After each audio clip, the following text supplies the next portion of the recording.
work on. So what we're going to be working on right now, guys, we're going to be looking at the Odyssey and what I'm going to have you guys do this week. So all the work, excuse me, I'm requiring you to do this week, we're going to walk through it because there's a lot of instructions. It's very specific. So I'll make sure that you guys understand what it is I'm expecting of you as you're doing this. So again, you got to get your min-bean minutes done during the course of the week. But this is the only other activity that you have for this week. So it's a very straightforward kind of situation. I just want you to know what you're getting yourself into. So let me see if I can find my mouse again. There it is. There we go. Nope, not that.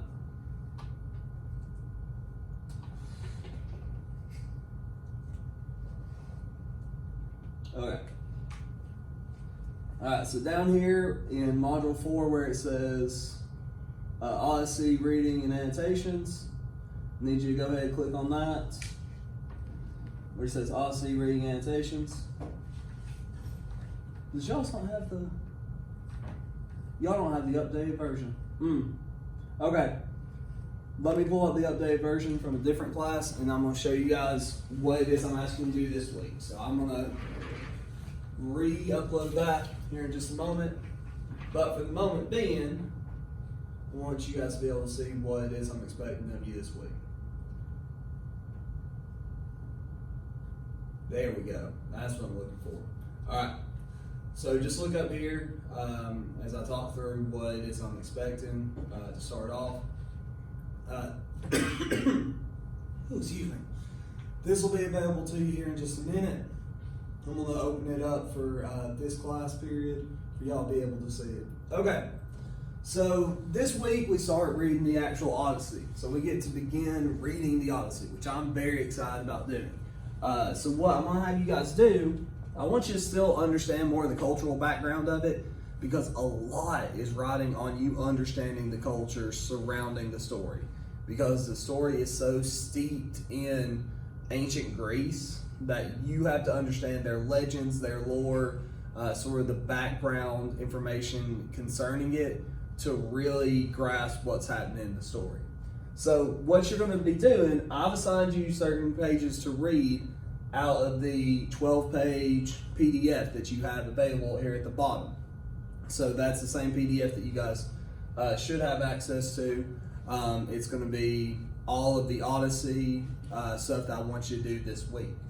So you'll read through this. Now again, since our technology with the read and write didn't work that well last week going off to home with, I want you guys to do this on Docs. So on Google Docs, I want you to submit an answer with the definitions and the questions I'm asking you to answer. I want those on a single Google document, and you need to submit it to receive credit for this module. If you don't submit, I don't see it.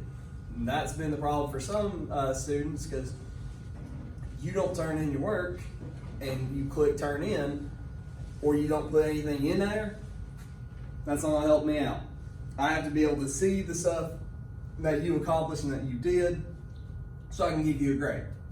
All right, so the first thing you guys will have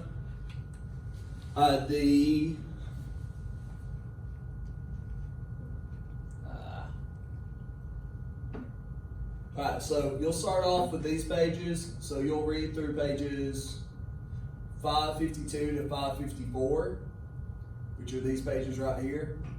So you'll read through these. These give you a little bit of the background of the history concerning the area and what's happening in ancient Greece around this same time. So that way the story is a little bit more fleshed out, that you understand what are these people thinking around this time, what did they already went through, what are their sort of customs and their thoughts in terms of mythology, and like the divine beings that they worship and they look at, because that's going to really impact your ability to understand the piece. So you'll read through 552 to 554. All right, here's the deal. There's a lot of lists because the Greeks decided to have thousands of gods and goddesses that they never decided on which one to actually worship. They just had 1,000 for everything, and they did all these different things, which makes it very difficult on you when you're trying to study and remember, wait, who is that again? What is he supposed to be able to do? Wait, I thought she was what, huh? That's when you get to that point, that's a list. There's a list for that. It's on page 555, and it talks you through the Greek gods and goddesses. And the Romans, what the Romans did for every culture that they went and took over when the Roman Empire sort of expanded is they went to Greece, they took it over, they said, hey, we really like your stories. We're going to take them. We're just going to make them Roman. So the only thing we're going to do is we're going to change the names of the people that you already created. So that's as simple as it is. So they have the Roman names here. Most of those are like planet names that you're more familiar with, like Mars for the god of war, Apollo, Venus, Neptune, Jupiter. Those kind of names are a little bit more familiar in terms of planets. These are probably more familiar from like watching Hercules. So all this is it's going to tell you a full thing of who these gods and goddesses were and what they were like known for.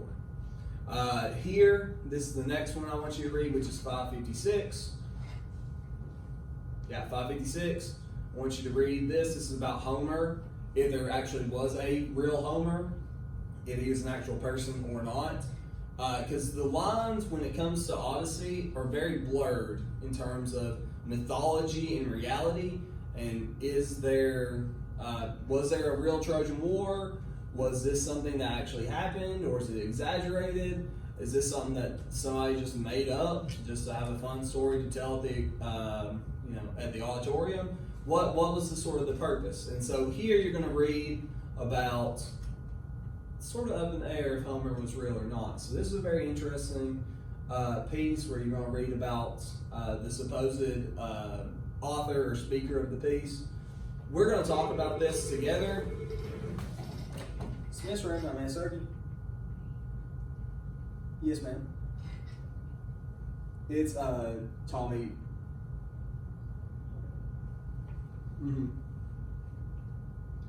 It's Tommy.Smith at WCSGA. They switched it from James to Tommy. Yeah. Okay, cool. Yes, ma'am. I appreciate it. Thank you.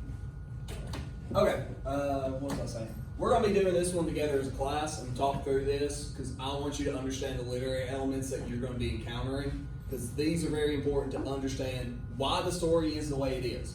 Why does the story feel like 1,000 miles long when you're reading it, even though they only have done like 2 or 3 things? Why does it... even though it says it's supposed to be a poem, why does it not really rhyme much? Those are the kinds of things that we'll talk about here in just a moment, because I want you to understand that, but I want to have a chance to talk it through with you.